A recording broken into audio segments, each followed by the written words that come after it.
जी अस्सलाम वालेकुम। मैं रऊफ़ क्लास और आपके सामने नए वीडियो के साथ हाज़िर हूँ। पहले तो दोस्तों को कहना था जिन्होंने चैनल को सब्सक्राइब नहीं किया वो चाहें तो चैनल को सब्सक्राइब कर सकते हैं।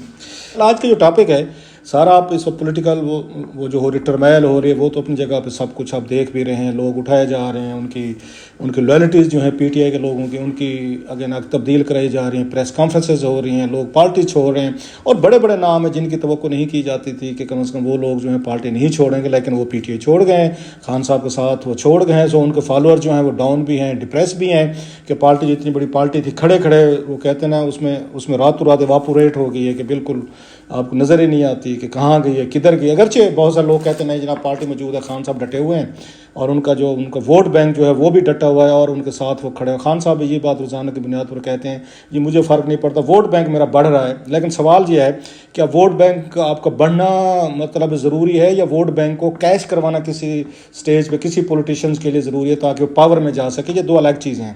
वोट बैंक आपका हो, बहुत सारा वोट बैंक हो, फेयरनेस बढ़ रहा होगा, यकीनन आपको ज़्यादा सपोर्ट मिलेगा, लेकिन क्या उस वोट बैंक को आप कैश भी करा सकते हैं या नहीं करा सकते? So that's the main question. जो लोग इस बात पर राज़ी हुए बैठे हैं कि खान साहब को वोट बढ़ता जा रहा बढ़ाई जाए।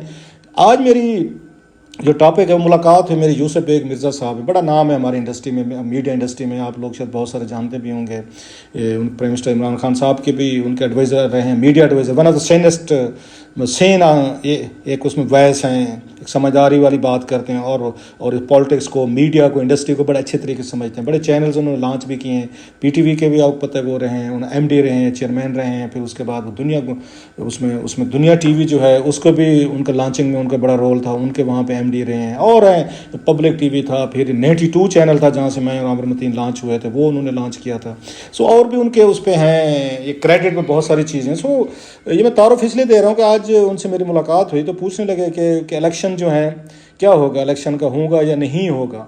बहुत सारे लोगों का ये ख्याल है कि शायद पाकिस्तान में इलेक्शन नहीं होगा। जिस तरह की सिचुएशन जा रही है तो नेशनल या इंटरनेशनल जो सर्कमस्टांसेस हैं तो पाकिस्तान में इलेक्शन यहाँ पे नहीं होगा। आपके जहन में भी ये होगा क्वेश्चन कि बस अभी ये आप उसमें आगे अगस्त आपका आने वाला है, अगस्त में आपको ये हुकूमतें जो हैं तोड़नी पड़ेंगी अगर आपने अक्टूबर में इलेक्शन करवाने हैं। सो आप लोग भी बहुत सारे इस वक्त मेरा ख्याल है डाउट्स का शिकार होंगे या आप जानना चाहते हो कि पाकिस्तान में जनरल इलेक्शन 5 साल बाद जो होते हैं आइन के तहत, कानून के तहत, क्या वो अक्टूबर में होंगे जिसकी 8 अक्टूबर की डेट उन्होंने इनको दी हुई, सुप्रीम कोर्ट में बताई हुई हुकूमत ने जी हम तो टाइम पे कराएंगे। मेरा ख्याल है बहुत सारे लोगों का ख्याल है इस वक्त कहते हैं छोड़े आइन कानून कौन सा। आप ये पंजाब का मिसाल देते हैं कि पंजाब में होने थे आपके इलेक्शन होने थे आइन कानून के तहत, वहाँ पे भी नहीं कराएंगे। 14 मई को होने तो शायद 8 अक्टूबर को भी नहीं कराएंगे। ये सवाल है। मिर्ज़ा साहब ने मुझसे पूछा कि आपकी क्या राय है। मैं अपनी जो राय शेयर की है वो आपके साथ भी मैं शेयर करता हूँ क्योंकि थोड़ी सी इस टॉपिक पे बात करने की ज़रूरत थी। सो आई थॉट कि it should be shared with you.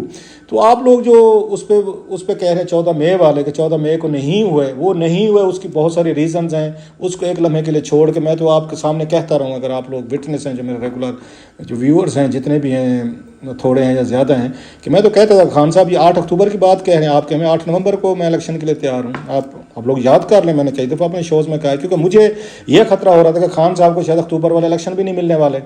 ये तो उसको रो रहे हैं ना, पंजाब को रो रहे हैं, तो इनको तो वो नहीं मिलने वाले। वो कहते रहे जी कॉन्स्टिट्यूशन के तहत होने चाहिए, लॉ पे होना चाहिए। इस मुल्क में कब ये मुल्क जो है कानून और लॉ पे चलता रहा है। बहुत सारी चीज़ें जो हुकूमतें होती हैं वो बैठ कर अपनी मर्ज़ी का काम करा रहे और आप समझ रहे थे कि शायद सुप्रीम कोर्ट हमारी बैकिंग पे खड़ी हुई और वहाँ से हमें एक तरह के फेवरेबल फैसले आ रहे हैं तो वो ये भी फैसला करा के दे देंगे जनाब कि पंजाब में इलेक्शन करा के दें, जो कि नहीं हुआ। सुप्रीम कोर्ट ने तो बड़े क्लियर उन्होंने हिदायत दी थी, बल्कि उसके बाद 2-4 दफ़ा तो उन्होंने अपने आर्डर्स में उन्होंने आपको याद होगा उमर अता बंदियाल साहब ने लिखा भी था कि अगर अदालत का हुक्म ना माना गया तो माजी में भी इस तरह के या प्रेसिडेंट है जिसके तहत बड़ी सख्त कार्रवाई की गई थी और तौहीन अदालत के केसेस हुए थे और इवन प्राइम मिनिस्टर जो थे, सिटिंग प्राइम मिनिस्टर थे, उनको घर जाना पड़ गया था। तो वो लड़ाई तो सारी आपने देख, आजकल जिक्र ही कोई नहीं करता किधर गई आपकी मतलब वो जजमेंट किधर गई, कहाँ पे वो फैसला गया है, कहाँ पे सुप्रीम कोर्ट की वो अथॉरिटी थी वो बिल्डोज हुई, कंप्रोमाइज़ हुई। आप बहुत सारे लोग कहेंगे जनाब सारा गलत हुआ, बिल्कुल गलत हुआ।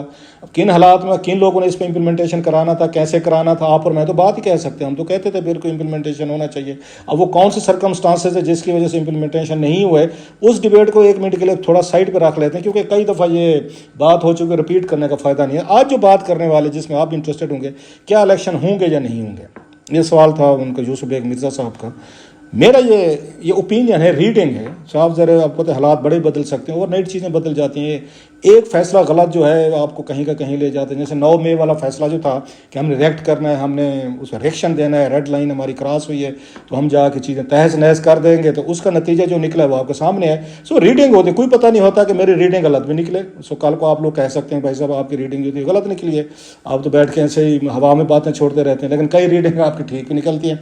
मतलब मैंने उनको बेग साहब को कहा, मैंने कहा कि पिछले साल जो है मुझे याद है मेरे दोस्त थे, कुलीग थे जो मेरे साथ शो भी करते थे, मालिक साहब भी और भी, मैं उस वक्त कहता, ये सारे कहते थे नवंबर से पहले इलेक्शन हो जाएंगे। लास्ट ईयर की बात कर रहा हूँ जब इमरान खान साहब को हटाया गया था। मैं उस वक्त भी कह रहा था मैं कि इलेक्शन नवंबर से पहले नहीं होंगे। अब आप कहेंगे मैं सियाना बन रहा हूँ, मैं आपको क्लिप भेज सकता हूँ पिछले साल के टीवी शोज़ के जिसमें मैंने बात करता था कि नहीं होंगे। मेरी रीजनिंग क्या थी, मैं ये कहता था कि जिन लोगों ने उनको घर भेजे इमरान खान साहब को इसमें अप्रैल में, वो आपका क्या ख्याल है वो नवंबर में उनको दोबारा वज़ीर आज़म बना देंगे, वो आएँ और दोबारा अपनी मर्जी का आर्मी चीफ बना लें, उन जनरल फैज़ साहब को किसी को भी, उन्हीं की वजह से तो सारा प्रॉब्लम शुरू हुआ था उस पर आर्मी चीफ की वजह से। तो आप ये सोच रहे हैं कि नहीं कि जिन्होंने घर भेजा वो इनको वापस ले आएंगे और इनको नवंबर से पहले इनको दोबारा वज़ीर आज़म बना देंगे, आएँ और बैठें अपनी मर्जी के काम करें। तो 6 महीने पहले उनको हटाने की क्या रीज़न थी, ना हटाते। सो मैं उस वक्त भी कह रहा था कि ये जलसे कर लें, जुलूस कर लें, धरने कर लें, मार धाड़ कुछ भी कर लें, इलेक्शन नहीं होने, नहीं हुए। नॉट बिकॉज कि मैं कुछ सियाना हूँ, मैं रीडिंग बता रहा हूँ। रीडिंग होती है सिचुएशन के, कौन से सर्कमस्टांसेस हैं, कैसे हैं। अच्छा, जब वो आर्मी चीफ नए आके जनरल आसिम मुनीर साहब मोहम्मद मालिक साहब के साथ उनके शो में, जब वो हम टीवी पे थे, क्लिप कहेंगे मैं पेश कर दूंगा, उन्होंने फिर कहा नहीं जनाब ये मुश्किल हो जाएगा इनके लिए, जनरल आसिम साहब के लिए, कि नहीं तो पाकिस्तान पोलिटिकली तौर पर ये डिस्टर्ब रहेगा, ये टर्मैल रहेगी, स्टेबिलिटी नहीं आएगी, लिहाजा जनरल आसिम मुनीर साहब को भी ये जो इलेक्शन जो है करवाने पड़ेंगे मुल्क में स्टेबिलिटी लाने के लिए, इकोनॉमिक स्टेबिलिटी के लिए, पोलिटिकल के लिए। मैंने उस वक्त भी कहा मैं अक्सर नहीं होंगे, जनरल आसिम मुनीर साहब नहीं करवा सकेंगे इलेक्शन से। उन्होंने कहा नहीं आप देख लीजिएगा, मैं क्या आप भी देख लीजिएगा। ये मैं नाम लेके कह रहा हूँ ताकि चीज़ें कंफर्म हो सके जिनके पड़े भी हुए। रीज़न क्या थी, मैंने ये कहा कि कैसे हो सकता है कि किसी को आर्मी चीफ लगा है, जनरल आसिम मुनीर साहब को अभी उन्होंने नवंबर में लगाया है, 27, 28 या 29 नवंबर को आर्मी चीफ लगा है वज़ीर आज़म ने। आप ये तवक्को कर रहे हैं, इमरान खान साहब कर रहे हैं, पीटीआई कर रही है, या हमारे सहाफ़ी भाई कर रहे हैं, एंकर कर रहे हैं कि जनरल आसिम मुनीर साहब जो हैं 2-3 महीने बाद ये जाएंगे और उन शहबाज शरीफ साहब को कहेंगे एक्सीलेंसी आपने मुझे आर्मी चीफ बनाया है, लेकिन मैं क्या करूँ जनाब, इमरान खान साहब ने दबाव डाला हुआ है, वो मुझे उन्होंने एक्सपेक्टेशन रख लें, 3 महीने मुझे डेडलाइन दी हुई है, आप एक काम करें, आप इस्तीफ़ा दें और इस मुल्क में नया इलेक्शन करें और इमरान खान साहब वज़ीर आज़म बन के हैं, वो इस मुल्क को आके चलाएं। तो ये काम है कि ये हो सकता है। बस जिन्होंने उनको वज़ीर आज़म बनाया है वहाँ पे आप उनसे तवक्को रख लें कि अपने वज़ीर आज़म से वो इस्तीफ़ा लें और लेने के बाद उस बंदे को वज़ीर आज़म जाके बनवा दे जिन्होंने उनको एज ए उसके प्राइम मिनिस्टर के तौर DGISA के अहदे से उन्होंने हटाया हुआ है। मैं हाउ इट कम, मतलब कैसे हो सकता है। इस वक्त अगर देखा जाए जो इमरान खान साहब की मैं कि वो सारी चीज़ें थी, DGI के उनके साथ इशू चल रहे हैं बड़े सीरियस किस्म के, DGC के साथ चल रहे हैं, उसके बाद उनके आर्मी चीफ के साथ चल रहे, सबको मैंने कहा उन्होंने इस वक्त वो किया हुआ, एक ही लाइन में रख के वो बात करते हैं, तनकीद करते हैं, बड़ी सख्त बातें हो रही हैं सोशल मीडिया ट्विटर पर, पता नहीं क्या कुछ नहीं कहा जाता उनके बारे में। So how could Imran Khan साहब एक्सपेक्ट किए 3-4 लोग जो हैं ये जाएंगे और प्रेशराइज करेंगे उनको प्राइम मिनिस्टर को कि आप जो इस्तीफ़ा दे दें, और साथ में इन तीनों को उन्होंने एक लाइन में, जैसे मैंने कहा, एक उम्मीद भी रखते हैं उन पर कि जनाब के पाकिस्तान में सारे फैसले जो फौज करती है, आर्मी चीफ करते हैं, और फिर कहते हैं सारे क्राइसिस के जिम्मेदार भी हुई हैं। वो तनकीद भी हो रही है, बुली भी हो रही है, थ्रेट भी हो रही है, सोशल मीडिया पे उनकी ट्रोलिंग भी हो रही है, और ये एक्सपेक्टेशन भी हो रही है कि ये हमें यहाँ पे इलेक्शन लेके देंगे। मैं कि ये चीज़ें नहीं होनी थी और नहीं होंगी। ये बातें मैं कहता रहा, बहुत सारे दोस्तों का था कि नहीं, अभी इस साल का वो कह रहे थे कि इससे पहले जब असेंबलियाँ तोड़ी गई थी पंजाब की KP के, नहीं जनाब जनरल इलेक्शन करवाने पड़ेंगे, आर्मी ही लेके देगी। मैं सर नहीं लेके देगी, मैं फिर नाम लेके बता रहा हूँ ताकि अब ये ना कि मैं शोखा मार रहा हूँ। अब सवाल आप कहेंगे जनाब अभी तक आपने ये नहीं बताया कि इलेक्शन होंगे या नहीं होंगे। अब मेरी रीडिंग है, again it's a reading, election होंगे, अक्टूबर में होंगे और बिल्कुल होंगे और होने भी चाहिए। रीज़न क्या है, अगर ना होने होते, पहले ना होने के हक में थे, ना होने होते तो इस वक्त इसको PTI को ना तोड़ फोड़ की जाती होती, कोई ज़रूरत नहीं थी फिर आपकी इस्टेब्लिशमेंट को, एजेंसीज़ को, लोगों को, हुकूमतों को कि ये बैठे हैं उन पर इल्ज़ामात लें अपने ऊपर कि जनाब लोगों को उठा लिया, उनको मजबूर किया गया, प्रेस कॉन्फ्रेंस करवाई गई और लॉयल्टीज़ जो है ना चेंज करवाई गई। ये कौन सा सीक्रेट रह गया कि कौन करवा रहे, एवरीबॉडी नोज दैट। सो वो क्यों करेंगे। अगर आपने इलेक्शन नहीं कराने तो आप आराम से बैठे रहें, अक्टूबर में जाके कोई एग्जीक्यूटिव ऑर्डर को नया निकाल दीजिएगा, मुल्क में इकोनॉमिक एक इमरजेंसी, हालात ठीक नहीं है, मतलब फसाद, दंगे, बला 100 चीज़ें बहाने होते हैं, आप बना सकते हैं। फिर आपको अपने ऊपर बैड नेम लेने की क्या ज़रूरत है कि अमेरिकन हूँ, ब्रिटेन हो या दुनिया के दीगर इदारे हों, आप पे तनकीद कर रही हूँ। देखें पाकिस्तान में इस वक्त जो है ना हालात जो है ह्यूमन राइट्स अब्यूज़ हो रही हैं और बहुत सारी तनकीद आ रही है, फिर आप ये काम ही ना करते अगर आप इलेक्शन नहीं करवाने तो। आप इसलिए ही सारी चीज़ें हो रही हैं कि इलेक्शन होने हैं। इलेक्शन ये होने के लिए सारी चीज़ें की जा रही हैं। आसिफ अली जरदारी साहब एक्टिव हैं, वो अपनी पार्टी में लोग लेने की कोशिश कर रहे हैं, साउथ से बहुत सारे लोग उन्होंने शामिल भी किए हैं। फिर साथ में जहांगीर तरीन साहब एक्टिव हो गए, 100 के करीब ज़्यादा लोग वो शामिल कर चुके हैं जो मोस्टली पीटीआई से लोग हैं। सो पीटीआई के बहुत सारे लोग जो हैं वो छोड़ चुके हैं, जिसमें फवाद चौधरी साहब हैं और बड़े बड़े नाम है, पता है आपको, उस्मान बुज़दार साहब छोड़ गए। सो उनको भी पता है कि जनाब अब हमारा पीटीआई के साथ के मुकाबला या हमारा नहीं चल सकता। बाकी लोग जो जेल में इस वक्त बैठे हुए हैं, 2 दिन शाह कुरैशी साहब हूँ या दीगर हूँ, वो अपने पत्तों का इंतजार कर रहे हैं कि किस वक्त उनको लॉन्च किया जाएगा, आप आएँ और सामने बैठ कर पार्टी संभालें या एक नया ग्रुप इसमें खड़ा करें। सो ये सब कुछ जो किया गया है वो यही वही बिल्कुल पैटर्न देखें, वही वाला जो पीपल्स पार्टी का 80s में था, जब अल-जुल्फ़िकार के बाद उसमें से बेनज़ीर भुट्टो साहबा का एक नया पॉलिटिकल फेस सामने लाया गया कि जनाब आप आएँ और अपनी पार्टी को हेड करें, अपने भाइयों शाहनवाज और ये मुर्तज़ा भुट्टो से अपने को दूर करें, डिस्टेंस करें, जो हुई भी सही। तो पीपल्स पार्टी को बाद में आपको याद होगा जाके 88 में उनको हुकूमत मिली थी। एमक्यूएम के साथ यही सेम कुछ हुआ था कि उनको जब बहुत ज़्यादा उनमें आ गया तो उनकी पार्टी को फैक्शन में तकसीम कर दिया गया था कि जनाब अब आप हैं, पॉलिटिकली तौर पर आप हिस्सा लें, पावर में भी हिस्सा लें, वजीर भी बने, गवर्नर भी बने, अपनी वजारतें भी लें, जो भी करना है चीज़ें करें, एमएनएस वगैरह बने।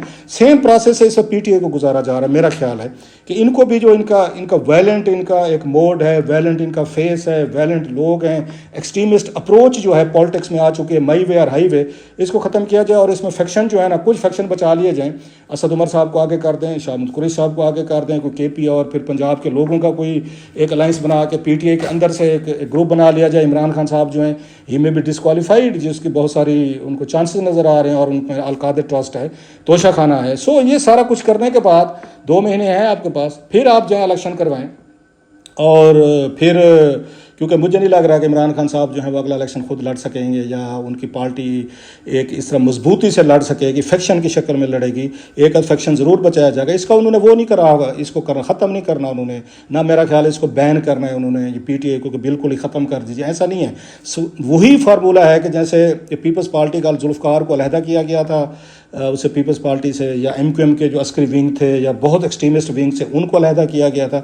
सेम का पैटर्न यही है कि पीटीआई की पॉलिटिकल शक्ल, पॉलिटिकल शेप जो है उसको सामने लाया जाए, उन लोगों का ग्रुप बनाया जाए और फिर उनको इलेक्शन में पुट किया जाए। सो माई रीडिंग इज़ कि अक्टूबर में इलेक्शन होंगे और इसी तरीके से सारी जो एफर्ट्स की गई हैं ना, सारी कोशिशें जो की गई हैं इसीलिए की गई हैं, ना होती तो फिर उन्होंने सब कुछ काम नहीं करने थे, अपने ऊपर इतनी सारी उन्होंने हिट नहीं लेनी थी। और दूसरा मेरा ये ख्याल था कि पाकिस्तान इस वक्त अफोर्ड नहीं कर सकेगा इंटरनेशनल लेवल पे जो दबाव है इस वक्त पाकिस्तान पर, स्पेशली अमेरिकन की तरफ से, इंटरनेशनल ऑर्गेनाइजेशन की तरफ से, यूरोपियन यूनियन है, ब्रिटेन है या पूरी दुनिया, वो यहाँ तक तो चले उन्होंने टॉलरेट कर लिया, ये पाकिस्तान का इंटरनल मैटर है जी जनाब, ठीक मैटर है, पंजाब में इलेक्शन हो ना हो, पार्टी पर क्रैक डाउन हो रहा है, ह्यूमन राइट्स अब्यूजेज हो रही हैं, गिरफ्तारियाँ हो रही हैं, सब कुछ हो रहा है, यहाँ तक तो चलो इंटरनेशनल कम्युनिटी कर लेगी, आप भी मैनेज कर लेंगे जनाब कि पाकिस्तान का ये लोकल मसला वो इन पे 5 साल बाद इलेक्शन नहीं होंगे तो इमरान खान साहब का नैरेटिव ज़्यादा स्ट्रांग होगा, इनकी पार्टी की बात सुनी जाएगी, इंटरनेशनल लेवल पे आप पे बहुत दबाव बढ़ जाएगा, पाकिस्तान में बहुत सारी सैंक्शन सामटाइम आप पे लग सकती हैं कि पाकिस्तान अपने अंदर वो नहीं करवा रहा, इलेक्शन नहीं करवा रहा। फिर वो ये नहीं कहेंगे कि पाकिस्तान का इंटरनल मैटर है, फिर वो कहेंगे नहीं ये डेमोक्रेटिक एक उसका राइट था, कानून है, आइन है, फिर वो सारी चीज़ें दबाव के साथ वो आप पे डालेंगे और आपको इलेक्शन हर सूरत करवाने पड़ेंगे। फिर इनके पास वैलिडिटी नहीं रहेगी, इनके पास मॉरल ग्राउंड नहीं रहेगा गवर्न करने का। अभी तो वो कहते हैं ना जी हम ठीक है, हम प्रोसेस के जरिए हैं, हमने इलेक्शन के जरिए हैं, हमने यहाँ पे ना तरीक़ा एतमाद किया, हम आइन कानून के तहत वज़ीर आज़म बने बैठे हैं,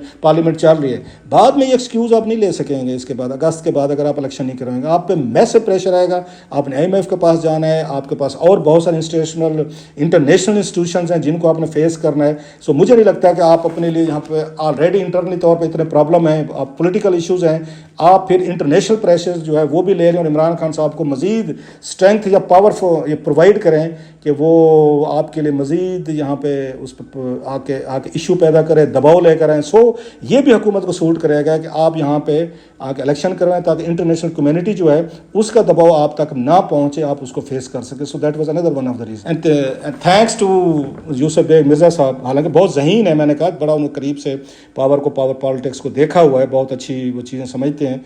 उनके बड़े कम्प्लीमेंट थे मेरे लिए मस से कि उन्होंने कहा जी बिल्कुल आपकी बातें लॉजिकल लग रही हैं, रीज़नेबल लग रही हैं और लगता है अक्टूबर में इलेक्शन होंगे।